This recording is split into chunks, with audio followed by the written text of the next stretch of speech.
салому дуруди бепоён ба кулли мухлисони барномаи дар шабакаҳои иҷтимоӣ. Фирдавси хурсанд топ хабарҳои варзиширо мегӯяд. Рафтем.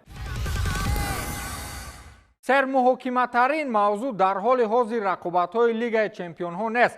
феълан дар шабакаҳои иҷтимоӣ фақат гап сари як бачаи 16-солае меравад, ки қариб рекорди Усейн Болти Дастонро мешикаст. ҳамагӣ чанд сонияи дигар боқӣ монда буд то исми ӯ ба китоби рекордҳои Гиннес ворид гардад.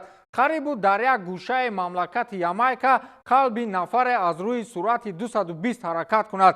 хулос дар мусобиқаи варзиши сабук миёни мактабҳо дар мамлакати Австралия гоут гуфтани наврасе дар масофаи 100 метр дар 10,4 сония аввалин шуда ба марра расид, ки Усейн Болти Дастон дорандаи 8 медали тиллои бозиҳои олимпӣ рекорди баландаш 9,58 сония мебошад. ҳамагӣ 6 то сония боқӣ монда буд то ин рекорд дар вақти зинда будани легенда ба ҳукми тарих биравад. 6 сония не, 6 то сония, яъне 6 миллисекунд гуфтани рӯзҳо. масофаи 200 метрро гоут дар 20,4 то сония ба марра расид, ки рекорди Усейн Болт 19,19 сония буд. қаблан гоут дар чемпионати ҷаҳон миёни наврасон медали нуқра ба даст оварда буд ва инак ба рекорди Усейн Болт наздик мешавад. ва соли дигар мебинӣ, ки тамоми рекордҳоро шикаст ва аз соли ояндааш дигар қатъит гап намезанад.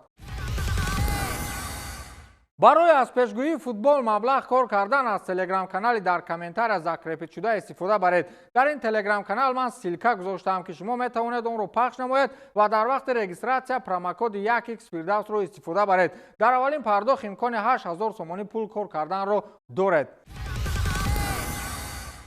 аз рақобатҳои Лигаи Чемпионҳо ҳарф мезанем. ливерпул соли ҷориро бо мавқеи аввали ҷадвали умумии Лигаи Чемпионҳои Аврупо хотима бахшид. ин дар ҳоле аст, ки дастаи Арне Слот дар бозӣ муқобили Жирона бо ҳисоби 1-0 ғалаба кард ва омори аҷиберо дар ин мусобиқа ба қайд гирифт. 6 бозӣ, 18 имтиёз ва ҳамагӣ як маротиба гол сар додан ба дарвозаи худ. мисле ки онҳо роҳи ҷоизаовар ҳаракат доранд. муҳаммад Салоҳ, ки рӯзҳои охир пушти мушкилиҳои тамдиди шартнома бо роҳбарияти бошгоҳи Ливерпул ба мувофиқа намеомад, аммо голҳои пайҳами ӯ дар аксарияти бозиҳо аробаи ин дастаро ба пеш мекашид. дар ин рақобат низ маҳз голи ягонаро бозингари мисрӣ тариқи пеналти ба ҳадаф расонид. ин 50-умин голи Мосалоҳ дар Лигаи Чемпионҳо буд ва ӯ бо Инзаги мавқеи даҳуми рӯйхати беҳтарин нишонзанҳои таърихи мусобиқаро миёни худ тақсим мекунанд. голҳоро Салоҳ, Умбаппеу Беллингем мезананд, вале туби тиллоиро ким мегирад?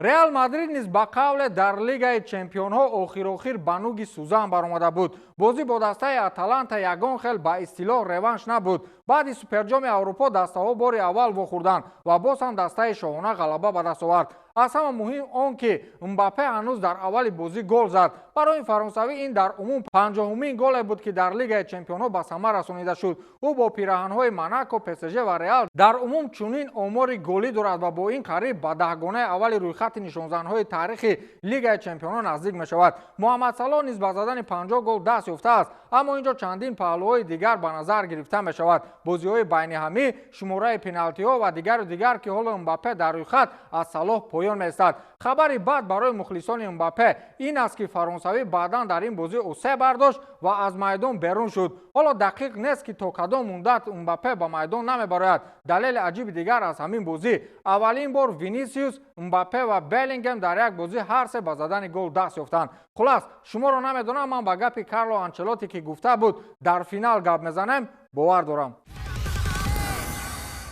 довари Премер-лигаи Англия Дэвид Кут пас аз нашри навори таҳқиромез бар муқобили Ливерпул ва Клоп аз кор озод карда шуд. мисле ки рӯзҳои охир Клопро на дар Англия дӯст медоранд ва на дар Олмон. Ассотсиатсияи доварони касбии Англия довар Дэвид Кутро пас аз тафтиши рафтораш аз кор озод кард. қаблан дар интернет наворе пайдо шуда буд, ки дар он як шахсе, ки ба Кут монанд аст, Ливерпулро таҳқиромез ба ахлот баробар кард ва сармураббии собиқи даста Юрген Клопро, ки қаблан доварро танқид карда буд, дар дурӯғгӯӣ муттаҳам карду ӯро мутакаббири беақл номид. рӯзноманигор Роб Ҳаррис хабар дод, ки УЕФА доварро аз кор дар бозиҳои таҳти сарпарастии худ маҳрум кардааст. пас аз анҷоми тафтишоти ҳамаҷонибаи рафтори Дэвид Кут, ҳамкории ӯ бо Ассотсиатсияи доварони касбии Англия фавран қатъ карда шуд. дар изҳорот гуфта мешавад ки амалҳои Дэвид Кут вайронкунии ҷиддии шартҳои шартномаи меҳнатии ӯ ва мавқеи ӯ ғайриимкон дониста шуд. қайд карда мешавад ки Кут ҳақ дорад аз болои қарори қатъӣ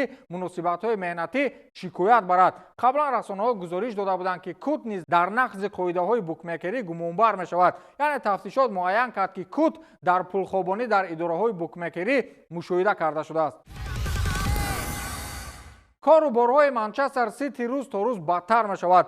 ҳукми суд дар парвандаи қоидавайронкуниҳои ин даста охири моҳи январ эълон карда мешавад. қаблан хабарҳо буданд ки Манчестер Сити барои вайрон кардани 115 банди қоидаҳои фейрплей муҷозот карда мешавад. аммо дирӯз боз дар ин маврид хабарҳои тоза нашр шуд. ин ҷо 115 нишон дод не, балки 130 ҳолати вайрон кардани қоидаҳо ба қайд гирифта шудааст. дар сурати охири моҳи январ расман тасдиқ шудани ин қоидавайронкуниҳо Манчестер Сити ба таври автоматӣ ба чемпионшип меравад. аммо мухлисони Сити дилозурда нашавед. имсол даста дар премер-лигаи Англия боқӣ мемонад. зеро агар баъди ҳалномаи суд даста апеллясия ё худ номаи эътирозӣ равон кунанд, пас марҳилаи санҷишии он аз 6 то 8 моҳро дар бар мегирад ки дар ин муддат даста метавонад фаъолияти худро дар лигаи бартар идома додан гирад. хулас агар Сити ба чемпионшип равад, шумо бовар доред ки ҳамаи ситораҳои ин тим дар даста боқӣ мемонанд. ҳарчанд Гвардиола гуфт ки ман новобаста аз мавқеъ дар даста меистам, аммо бовар надорам. ба фикрам Гвардиола пеш